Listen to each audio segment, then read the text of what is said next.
नमस्कार, मैं प्रदीप राज डुगडुगी डिजिटल खबर में आपका स्वागत है। आइए लिए चलते हैं आपको खबरों की दुनिया में। खबरों की दुनिया में जाने से पहले हमारे चैनल को सब्सक्राइब आप जरूर कर दें। मैथन में डीबीसी पेंशनर समाज का वार्षिक सम्मेलन हुआ संपन्न। पेंशनरों ने एक आवाज में कहा, डीबीसी पेंशनरों को भी देना होगा उनका हक और सम्मान। डीबीसी पेंशनर समाज का मैथन में आयोजित दूसरे वार्षिक आम सभा में केंद्रीय कार्यकारिणी समिति का चुनाव हुआ। अशोक कुमार जैन अध्यक्ष और द्वारिका प्रसाद महासचिव चुने गए। वार्षिक आम सभा के खुले सत्र में डीबीसी पेंशनर समाज पेंशनर्स डे के अवसर पर डीएस नकारा की तस्वीर पर माल्यार्पण कर उन्हें श्रद्धांजलि अर्पित की गई। समाज द्वारा प्रकाशित स्मारिका और कैलेंडर का विमोचन किया गया। सांगठनिक सत्र में गिरिजेश्वर प्रसाद की अध्यक्षता में डीबीसी की विभिन्न परियोजनाओं से आए प्रतिनिधियों ने रिटायर्ड कर्मचारियों की कई समस्याओं पर विस्तार से चर्चा की। पेंशन भुगतान और कैशलेस मेडिकल चिकित्सा में होने वाले परेशानियों पर मुख्य रूप से चर्चा की गई। सीपीपी माध्यम से पेंशन भुगतान के तरीके को बदलने पर जोर दिया गया। कैशलेस मेडिकल सुविधाओं को सुलभ बनाने के उपाय करने पर भी जोर दिया गया।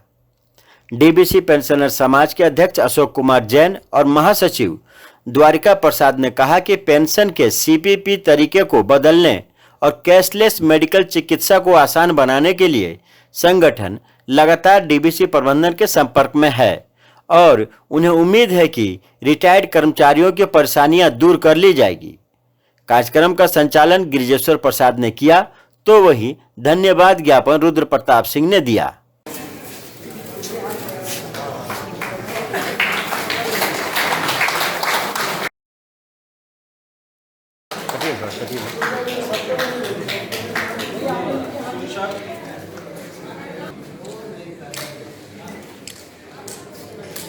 है वो मैं पोस्ट करता जाता हूँ।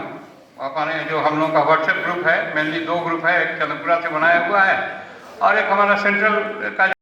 मतलब वैसे तो there are several enormous cases to explain and discuss. कहीं टाइम नहीं है, शायद हम टाइम ज़्यादा भी लगता है मेरे लिए। तो anyway with this I thank you all.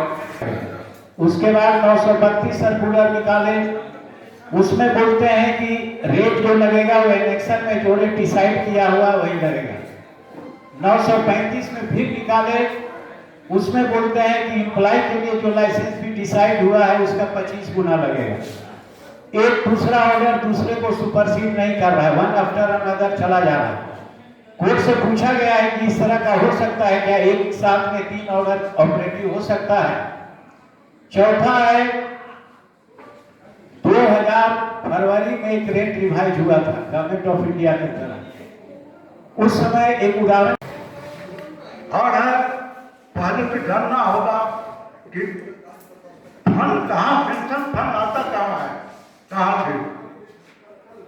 जो उत्पादन बिक्री का होता है, बिक्री होती है,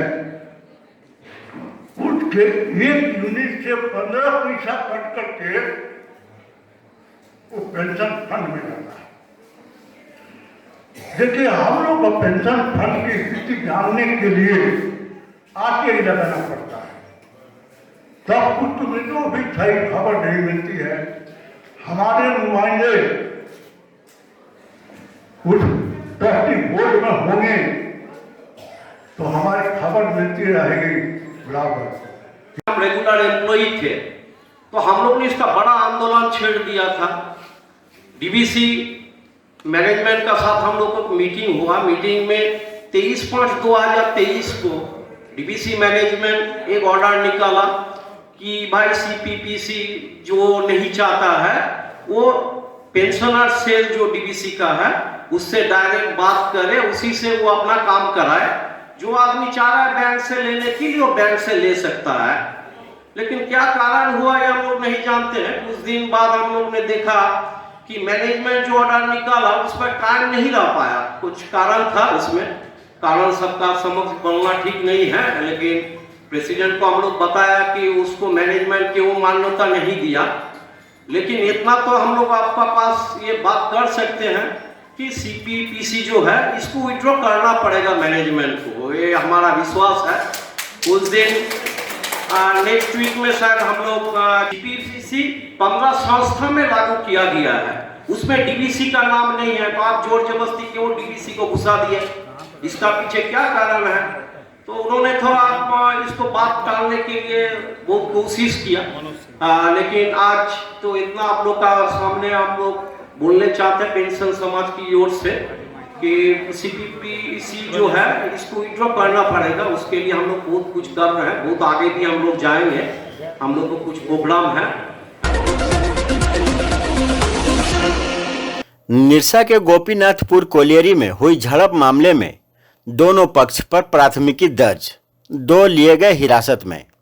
निरसा ईसीएल मुगमा एरिया की गोपीनाथपुर एमडीओ परियोजना में वर्चस्व कायम करने को लेकर भाकपा माले और भाजपा समर्थकों के बीच न सिर्फ जमकर मारपीट हुई बल्कि पथराव भी हुआ। इस दौरान सुरक्षा में तैनात सिपाही कार्तिक महतो, जीप सदस्य संजय सिंह सहित दोनों पक्षों के करीब 1 दर्जन लोग घायल हो गए हैं। साथ ही करीब 7 बाइक और कई कुर्सियां क्षतिग्रस्त हुई है। दरअसल गोपीनाथपुर एमडीओ परियोजना में माले समर्थित निरसा बेरोजगार संघर्ष समिति अपनी 9 सूत्री मांगों को लेकर कोलियरी में प्रदर्शन करने पहुंची थी। इंडिया गठबंधन के लोग भी उनके सामने समर्थन में पहुंच गए। प्रदर्शन करने के बाद टेंट लगाकर धरने पर बैठ गए।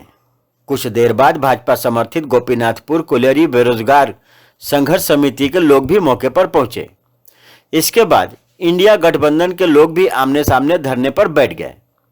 कुछ ही देर बाद दोनों पक्षों में विवाद शुरू हो गया और देखते ही देखते पथराव होने लगा। भाजपा के समर्थन में जीपीएल के कर्मी भी उतर आए। गोपीनाथपुर कोलियरी परिसर करीब आधे घंटे तक रण क्षेत्र में तब्दील हो गया। टेंट में आग लगा दी गई। निरसा एसडीपीओ रजत मानिक बाखला दल बल के साथ मौके पर पहुंचे और पुलिस बल का प्रयोग करते हुए उपद्रवियों को खदेड़ा। इस मामले में निरसा विधायक अरूप चटर्जी का कहना है कि 7 दिन पूर्व ही प्रबंधन को धरना पर बैठने का अल्टीमेटम दिया था, लेकिन धरना के दौरान कंपनी के गुंडों के द्वारा उपद्रव मचाया गया और लोगों के साथ मारपीट की गई। वहीं निरसा की पूर्व भाजपा विधायक अपर्णा सेन गुप्ता ने कहा कि जब से अरूप चटर्जी विधायक बने हैं तब से निरसा को अशांत बनाने की साजिश रच रहे हैं।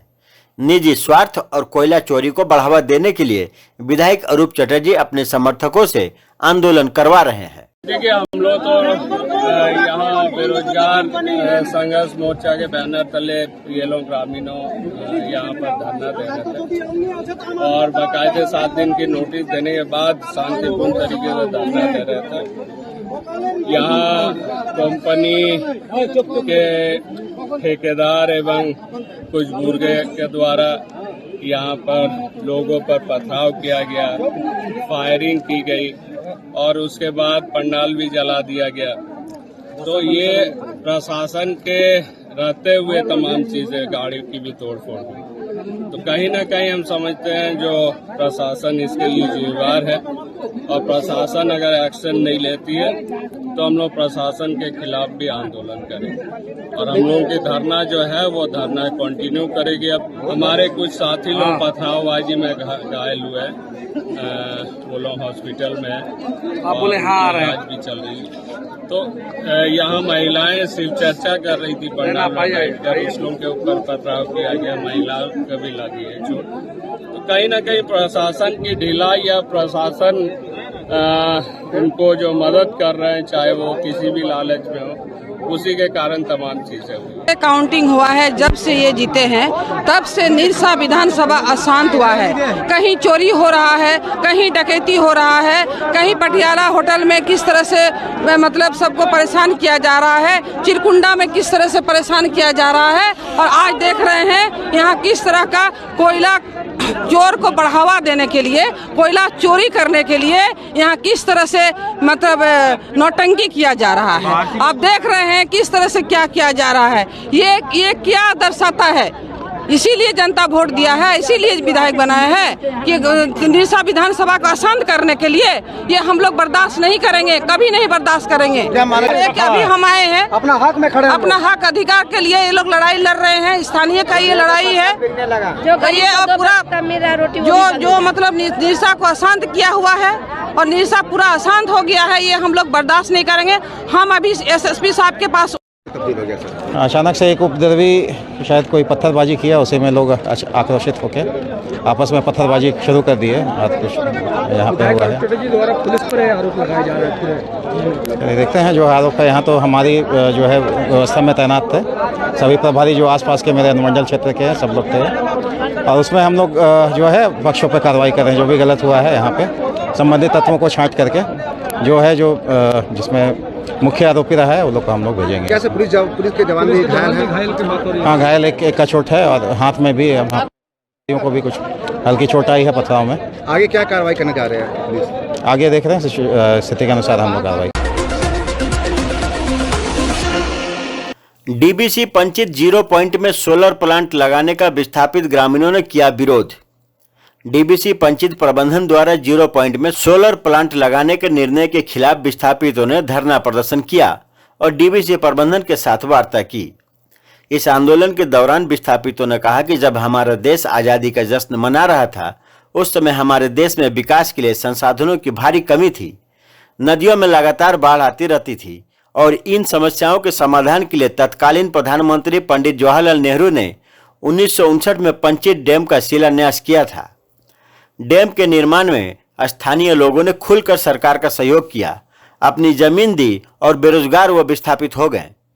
उस समय प्रधानमंत्री ने विस्थापितों को नौकरी, सिंचाई की व्यवस्था, शिक्षा, बिजली, सड़क और पीने योग्य पानी देने का आश्वासन दिया था। लेकिन वर्षों बीत जाने के बावजूद डीबीसी प्रबंधन ने अब तक विस्थापितों को केवल छलने का काम किया है। विस्थापितों का आरोप है कि अब डीबीसी पंचित प्रबंधन खाली पड़ी जमीन पर सोलर प्लांट लगाकर उनकी खेती और पशुपालन की जिंदगी को भी संकट में डालना चाहता है। विस्थापितों ने यह भी बताया कि सोलर प्लांट लगाने से लगभग 2000 से 2500 पेड़ों को काटा जाएगा, जिससे पर्यावरण को काफी नुकसान होगा। विस्थापितों ने चेतावनी दी है कि यदि ऐसा हुआ तो वे उग्र आंदोलन करेंगे। तो ये थी अब तक की खबरें। आप देख रहे थे डुगडुगी डिजिटल खबर। अब मुझे दीजिए इजाजत। नमस्कार।